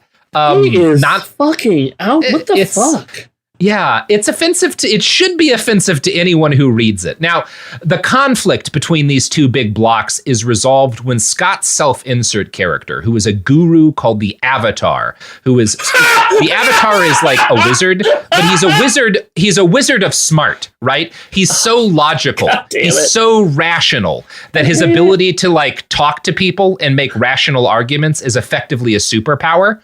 And he solves the religion war because he finds an old lady who's like, he describes her as basically a super influencer, right? There's just this kind of mystical network of people who are really convincing. And if you find the right person, they'll talk to, 50 people and they'll convince all those people. And those people will talk to another 50 people. And then kind of over in a very short order, everyone will be convinced of something, right? If you find the right person, you're able to like seed a thing in. And this old lady comes up with a joke where she's like, if God is so smart, why do people fart? And that revelation makes the entire world atheist, more or less. That's the plot. That's the plot of Scott's book. I hate this. Yeah. Hey, by the way, if you're listening to this and you want to read actual novels written by cartoonists, Mel Lazarus, who did the comic Mama and Miss Peach's class, he actually wrote some. I'm told, I haven't read them. Watch a Harley Racist stuff, but like novels like I think it was one's called like The Boss is Crazy Too, which was based off his time working in a seedy magazine. Like find stuff like that that's meant to be fun and pulpy. What the fuck? Yeah. Or on the other end of things, great cartoonist Alan Moore wrote a book called Jerusalem, and I'm going to be honest, I haven't read it. No one I know who loves Alan Moore has finished it, but you could put it on your bookshelf and occasionally read pages, and people will think you're very smart. I'm sure it's a great book. One of these days I'll read it. If it's Alan Moore, you probably just like absolutely end a life with the thickness. Yeah, I keep it on my belt next to my handgun in case there's a jam or something. It's much more effective than a combat knife. Wailing on some Nazi with a copy of Jerusalem. Yeah, that's my new masturbation material. Thank you. I will remember that tonight. Sorry, Alan. I love you. I'm going to keep freaking out about this one. Keep going, please. It's terrible. So God's Debris, which is the sequel, is even more outlandishly arrogant. Yeah, it's a sequel. The whole thing is like a pseudo-Socratic dialogue between a delivery boy and the Avatar from the first book. It is charity to call this freshman intro to psychology gobbledygook. Like most freshman psych students would write a better and more insightful book than this. I'm not going to punish you all with too much detail, but you can get an idea of what we're looking at here with this passage. And this delivery boy comes to give an old man a passage. The old man is the Avatar, and he's, I guess, going to like pass wisdom on to this kid. So like, here's the delivery boy talking to the Avatar. "It's for you," he said. That's the delivery boy. "What's for me?" the Avatar replies. "The package." "I just delivered the packages," I said. "My job is to bring them to you. It's your package." "No, it's yours." Okay, I said, planning my exit strategy. I figured I could leave the package in the hallway on the way out. The old man's caretaker would find it. "What's in the package?" I asked. I hoped to get past an awkward moment. "It's the answer to your question." I wasn't expecting any answers. "I understand," said the old man. I didn't know how to respond to that, so I didn't. He continued, "Let me ask you a simple question. Did you deliver the package, or did the package deliver you?" By then I was a little annoyed with his cleverness, but admittedly engaged. I didn't know the old man's situation, but he wasn't as feeble-minded as I'd first thought. I glanced at my watch, almost lunchtime. I decided to see where this was heading. "I delivered the package," I answered. That seemed obvious enough. "If the package had no address, would you have delivered it here?" I said no. "Then you would agree that delivering the package required the participation of the package. The package told you where to go." "I suppose that's true in a way, but it's the least important part of the delivery. I did the driving and lifting and moving. That's the important part." "How can one part be more important if each part is completely necessary?" he asked. Now, this is pointless. Like, there's no wisdom to be revealed in this. But also, like, it's like no delivery boy would be like, "Well, I'm the person, I'm responsible for why the package." No, the delivery would be like, "Look, man, this is my job. I got to make rent. Like, that's why I gave you this package. Someone told me to deliver a package here. Goddamn package. Yeah, like I have to do this to afford food and stuff. Like, that's why I'm here. That's what drove me here, is my need for food. I don't leave in 2 minutes.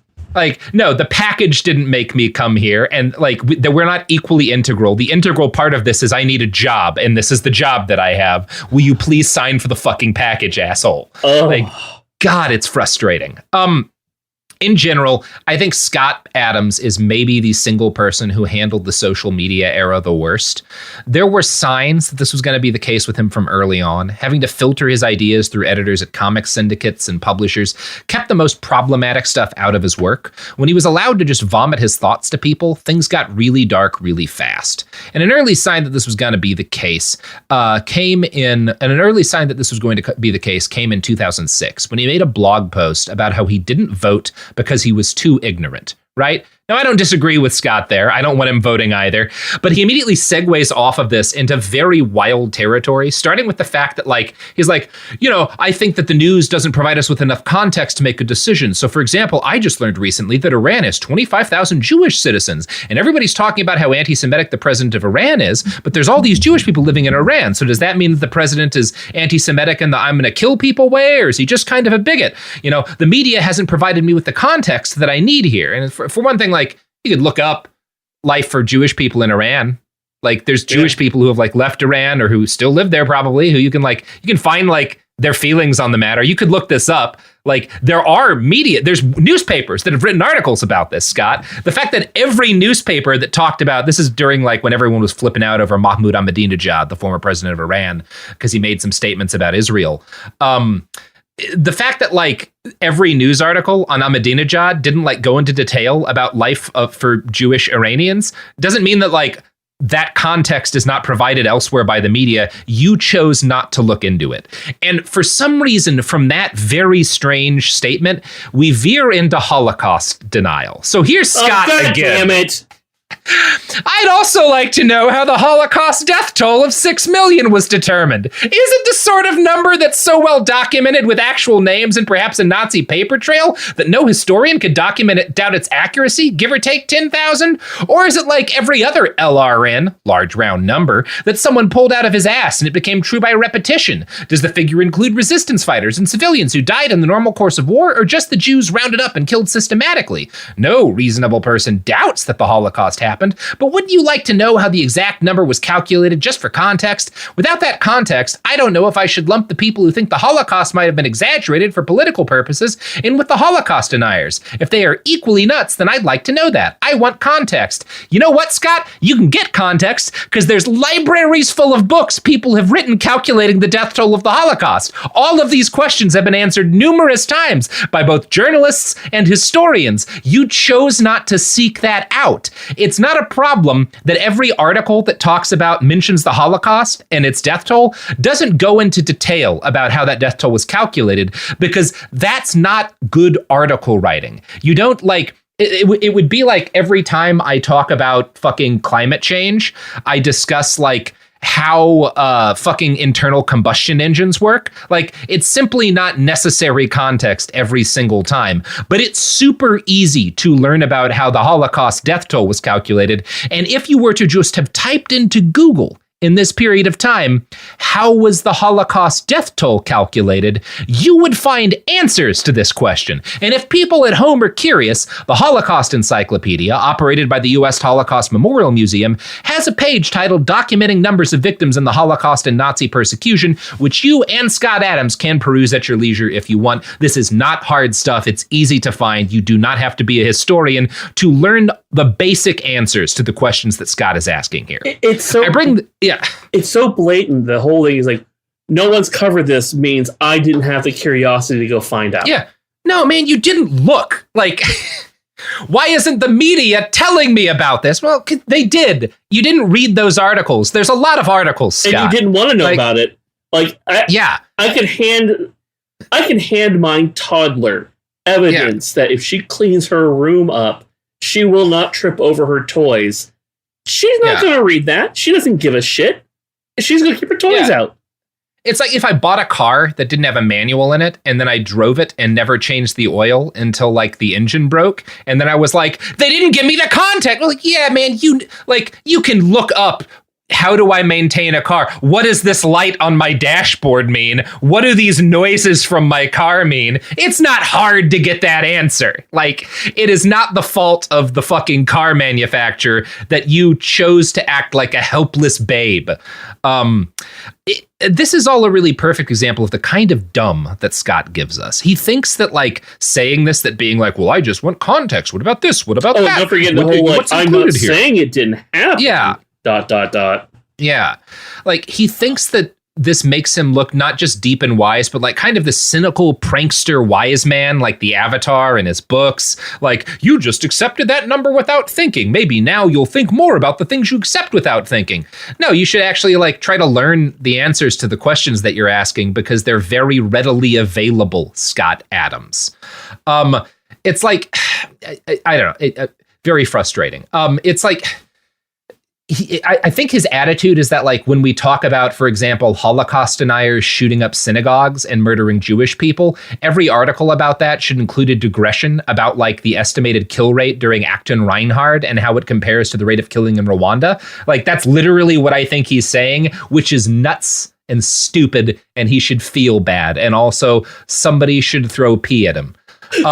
Anyway, for the sake of fairness, I should note that at this point, Scott's ill-considered political rants are not always entirely on the wrong side, although there's always an element of wrongness to them.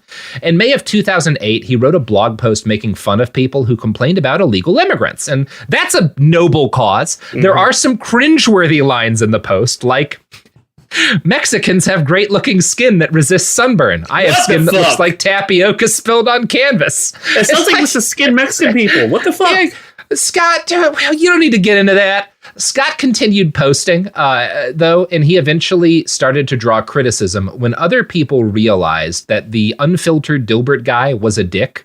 This happened first in a big way when he made this 2011 post complaining about the unfair treatment of women.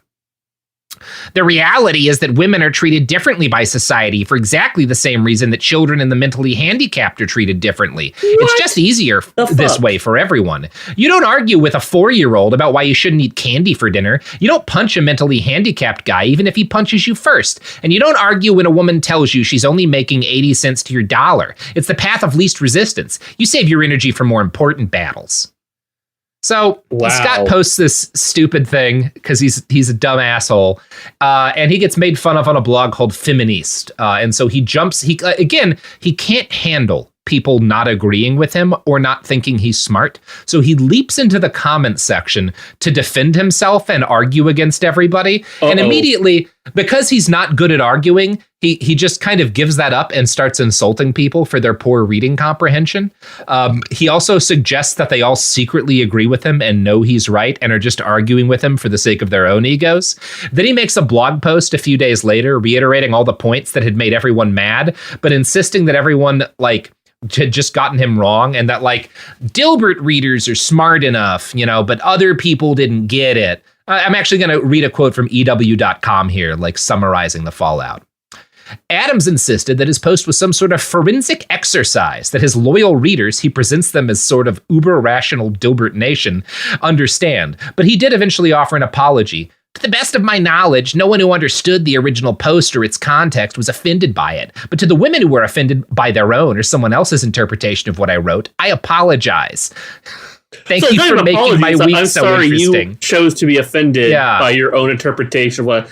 Yeah, it was all just a game from me, the puppet master, but I'm sorry if it hurt you. Like, Scott, just look, if you want to believe shitty things, just like say them on your massive platform and ignore the people who argue with you. Say it with your chest.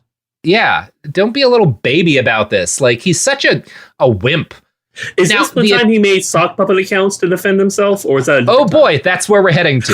So the attention, because this kind of goes viral, more and more people start to watch his blog posts and then they start to realize, like, wow, he says dumb shit all the time. Like, he's constantly saying bullshit without knowing anything about the shit he's talking about.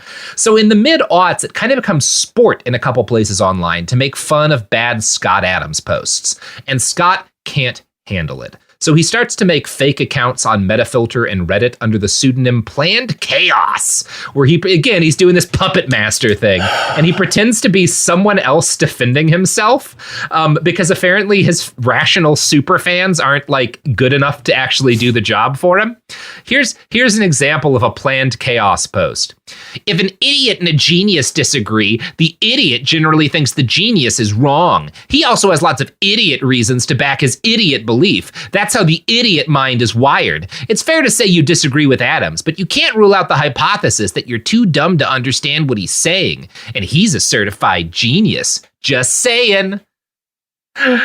First of all, argument to authority. Like, if you want to be like a big fucking rules D&D for real life guy, like, that's the argument to authority. You're not actually defending yourself. Like, that's evidence that you've kind of like that whatever argument you're making is completely hollow, because you have to rely on, like, well, he's a genius, so you just don't understand him. But also, that's just like such a sniffly little wuss thing to do.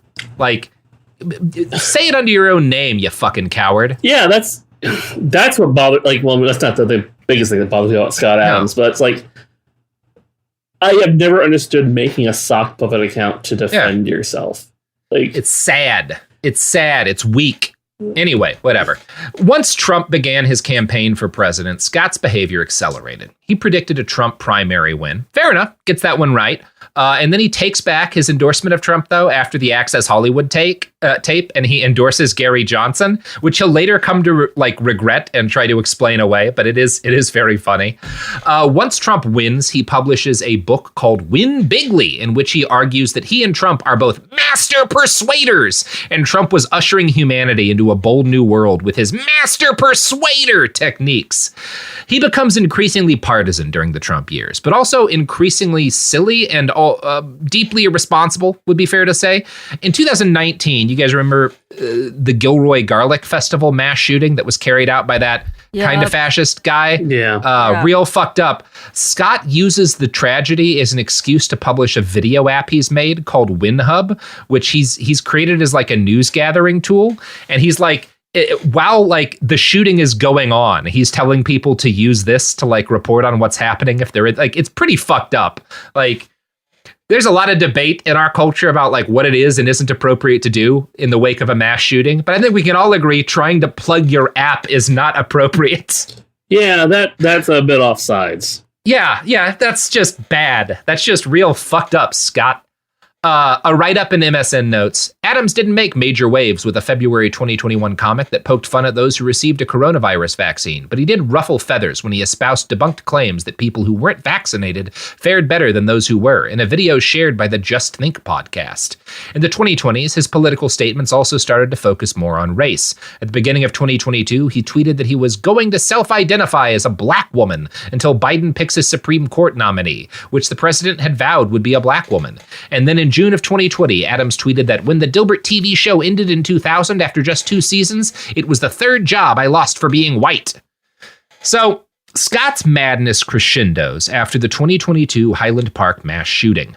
This, like so many mass shootings, was carried out by a very young man, 21 years old. Rather than seeing this as perhaps a reason to explore more restrictive laws as to when firearms can be purchased, or perhaps as a sign of deeply toxic aspects of our culture and the things that young men in it are raised to believe, Scott posted one of the craziest things I've ever seen on Twitter, which is an app fueled entirely by mental breakdowns.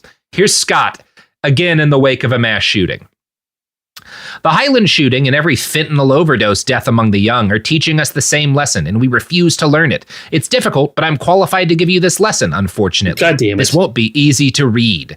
When a young male, let's say 14 to 19, is a danger to himself and others, society gives the supporting family two options. Number 1, watch people die. And number 2, kill your own son. Those are your only options. I chose 1 and watched my stepson die. I was relieved he took no one else with him. If you think there is a third choice in which your wisdom and tough love, along with government services, fixes that broken young man, you are living in a delusion. There are no other options. You have to either murder your own son or watch him die and maybe kill others. There is a sad reality behind this. That's like fucked up. That's real bad. First off, not true. I mean, among other things, I did an interview when I was still working with Cracked at a young man who attempted to carry out a mass shooting at his school. This was back in the late 90s, and got caught and stopped, thankfully, before he was able to shoot anybody. But he had the guns he was about to start. He was penalized, obviously. Like, he was sent to, I think, a mental institution for a while. But, like, he's like, it's been decades. He's like a normal person. He's got a life now. He's like, hasn't killed anyone. Like, you can, in fact, intervene in people who are like going in dark directions, and they can be saved. It happens all the time. Part of why it doesn't get more attention is that a guy shooting up a school obviously is a thing that people are going to pay attention to all the times, every single day, in which a mentor comes across a kid who's starting to head under a dark path and like convinces that person, you know, every time that a parent like sees that their child is starting to like embrace toxic aspects of like belief and behavior, and starts to talk to them and you know, starts to work with them and tries to understand and counsel them. Every time like people get pulled back from that brink, it doesn't, like, you don't get a news story about that, right? Like, obviously, like, but that doesn't mean it's not happening. It's kind of fucked up to say that, like, once people start to show that they have that they're fetishizing violence, that you know, they're embracing like racist or problematic beliefs, or that they're, you know, you're starting to get addicted to drugs, that there's no way to save them. Like, if you've lived a life, you know people who have been pulled away from all sorts of fucked up things, or who have like gone too far down a dark road and pulled themselves back. It happens all the time. Not that it's like easy or simple. These are terrible things to deal with as a kid, having a child who like you think might shoot up a school. That's a terrifying position to be in but like, people get pulled away from that kind of stuff.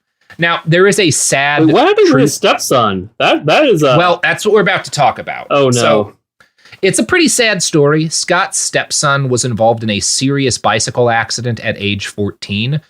He suffered severe brain damage, which caused him to lose all impulse control, and he became terribly addicted to drugs and eventually died of a fentanyl overdose in 2018. This is a horrible story. There's a video in 2018 when Scott gets the news where he's just like weeping to his audience, and I have no doubt that it's genuine. Well, yeah, I mean, it's... Yeah, I don't want to brag on him for losing a child. No, I don't either.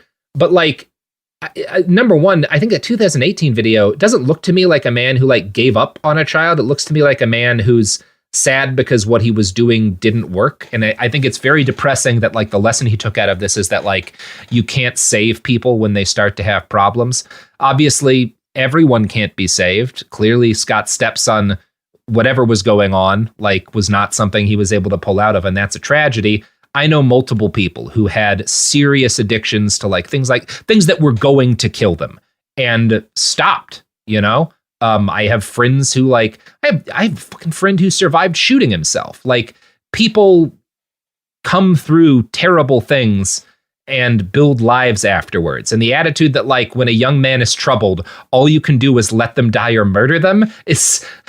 That's such a bad thing to take out of this experience. Okay, that sounds sociopathic. It is, and it's also one of the things that's really problematic to me about this is that like he is bringing his stepson's death up in the context of a man who went on a mass shooting and murdered people. His stepson just had a drug addiction. Having a drug addiction and dying as a result of it is not in the same moral universe as shooting strangers to death with a fucking rifle.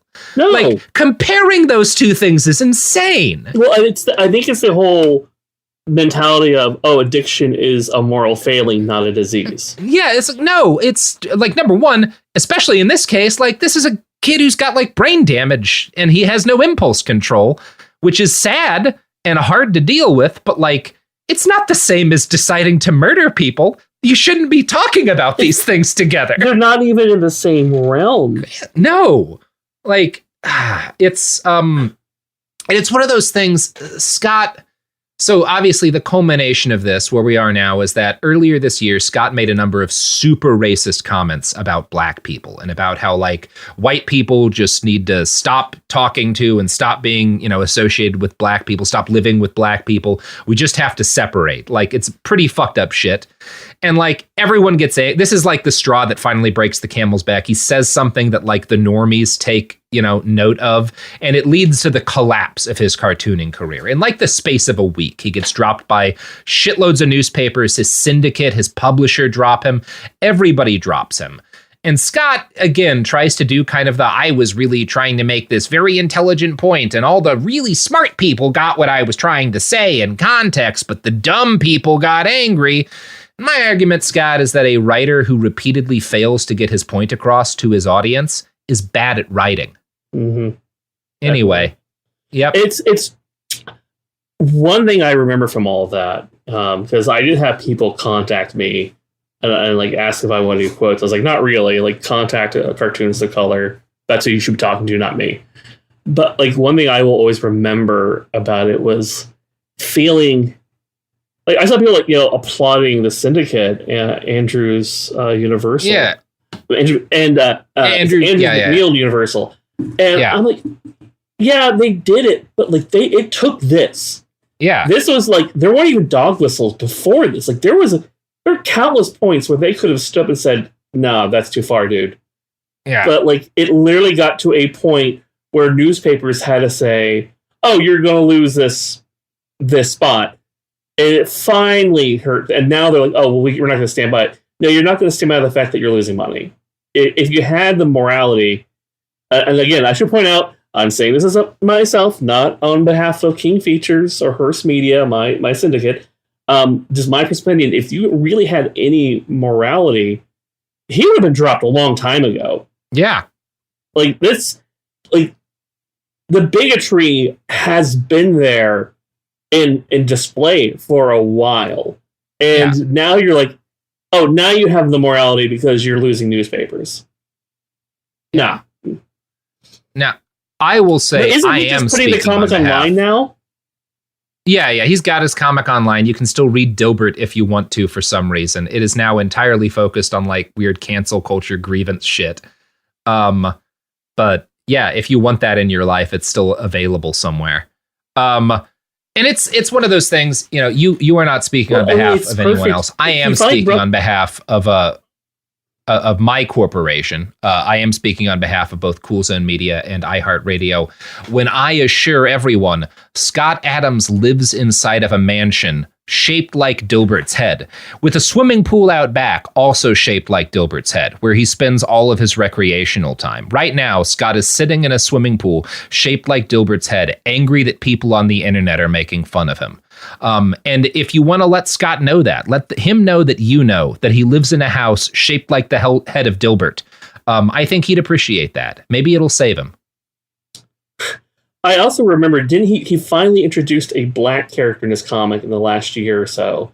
Yeah. The first strip was literally using the black character to shit on trans people. Yeah, it's very, very Scott Adams. Everything he does is very Scott Adams. It's like that one shitty kid you went to school with who this is the only attention he can get, and he's so proud of it. And when people hate him, it's like, I won. No, you're just pathetic. Yeah, you're just kind of sad, bruh. And like, he could literally say, you know what? I'm not talking to anybody. I'm going to sit and enjoy my money for the rest of my life. Yeah. Valid. Go for it. And we'd all be happier. Again, there's not a single human being on the face of the earth who has a bad opinion of Bill Watterson. No, I mean, probably the syndicate who used to deal with them. Probably the syndicate because he cost him a lot of money. But like, fucking A, you know? He was like, I made this for 10 years. I feel like if I keep making it, the quality will drop. I'm going to go paint landscapes somewhere in the rural Midwest for the rest of my life. And Jim Davis, again, like, you may not like Garfield. Yeah. You may think it's a shallow comic, whatever. But every cartoonist or every person who's ever dealt with him, he's a sweetheart. He is very supportive. He is a nice man. He has never leapt into a fucking culture controversy. He knows that's not what we need from the Garfield man. I don't need to know the Garfield guy's opinion on any of this stuff. Like, what was it, that comic Garfield minus Garfield when it came up? He could have easily squashed that. Instead, he's like, no, it's a great idea. Keep doing funny, it, guys. Yeah, keep doing it. Like, it's one of those, like, Jim Davis is never going to, like, come in and be like, here's what everyone needs to know about like race mixing from Jim Davis. Like, he's never going to give you that. And that's, again, earned his money. Good for you, Jim Davis. And you know what, Scott, just for some evidence of what you could be like, Jim Davis lives in a house shaped like Garfield's head, and we don't make fun of him for it because we respect Jim Davis. You do you, Jim Davis. Just keep on hating Mondays and tell us how cats need lasagna. Yeah. And weird abuse of Odie and John creeping on the vet. That's sure. You've made it. You've made it. Yeah. Although, give us a better explanation what happened to fucking Lyman, Davis. I don't accept what happened to Lyman, Davis. Yeah. That's some real deep Garfield lore for those of you who are real Garfield heads. Anyway, there's actually like a shocking amount of very deep and unsettling online Garfield lore. People should seek it out. There is some really terrifying. Seek it out on a dark stuff. night when you're alone in your house and really delve into the dark Garfield hole. But you know what other hole people should delve into? These ads and services? No. Your puzzles. Oh, yes, my holes. My deep dark holes. Yeah. Your holes. Well, if you want to find me online, my online comic, Something Positive, has been going around for 21 years. It is at somethingpositive.net.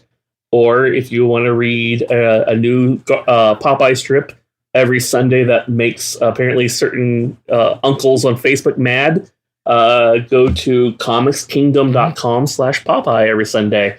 Yeah. And thank you guys for having me. This has been, I'm hesitant to say fun.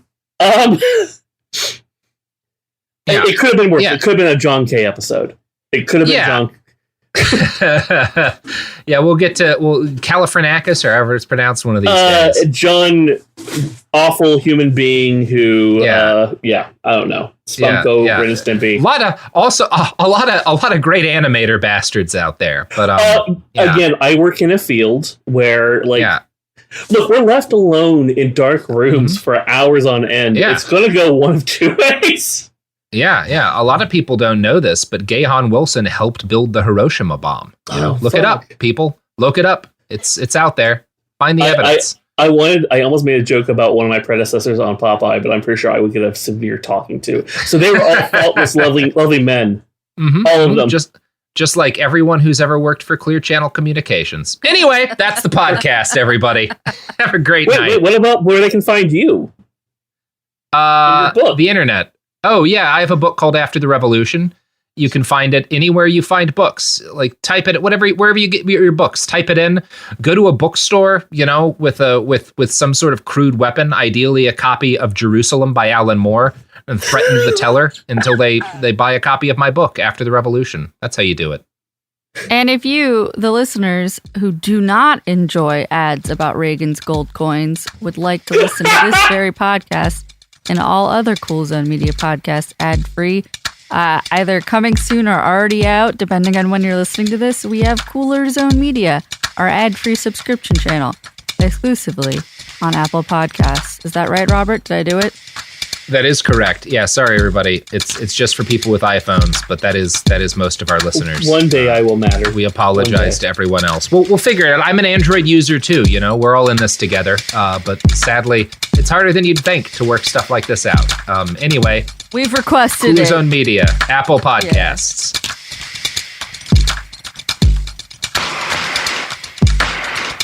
Behind the Bastards is a production of Cool Zone Media. For more from Cool Zone Media, visit our website, coolzonemedia.com, or check us out on the iHeartRadio app, Apple Podcasts, or wherever you get your podcasts. Life gets messy. Spills, stains, pet accidents, and kid chaos. But with Anabe, cleaning up is easy. Our sofas are fully machine washable, inside and out, so you never have to stress about messes again. Made with liquid and stain-resistant fabrics, that means fewer stains and more peace of mind. Designed for real life, our sofas feature changeable fabric covers, allowing you to refresh your style anytime. Need flexibility? Our modular design lets you rearrange your sofa effortlessly. Perfect for cozy apartments or spacious homes. Plus, they're earth-friendly and built to last. That's why over 200,000 happy customers have made the switch. Upgrade your space today. Sofas start at just $699. Visit washablesofas.com now and bring home a sofa made for life. That's washablesofas.com. Offers are subject to change and certain restrictions may apply. This is Bethany Frankel from Just Be with Bethany Frankel. Let me be blunt. Most dog food is junk. It just is. And I'm not feeding junk to Biggie and Smalls. That is why they eat Just Food for Dogs. It's real, 100% human-grade food with ingredients I actually recognize, not mystery pellets pretending to be healthy. And once I switched, the difference was obvious. Better digestion, better skin, more energy, dogs who actually feel good instead of just surviving dinner. Here's the thing. You care about quality. You make an intentional choice to be healthy. So why are you gambling with your dog's health? So let's think about our furry babies. Go to justfoodfordogs.com right now and get 50% off your first box. No code, just try it. Because once you see the difference, you're not going back. You see it instantly. It's Coldwater Creek, the mark of exceptional workmanship and signature touches inspired by a Mountain West heritage. Distinctive styles created from quality fabrics, silhouettes perfected with just the right drape, feel-good fits offering ease of movement, and thoughtful details to elevate your look. For a wardrobe you can count on season after season, visit coldwatercreek.com. Shop the new spring collection at 20% off $75 or more with code IHEART20. This is an iHeart podcast. Guaranteed human.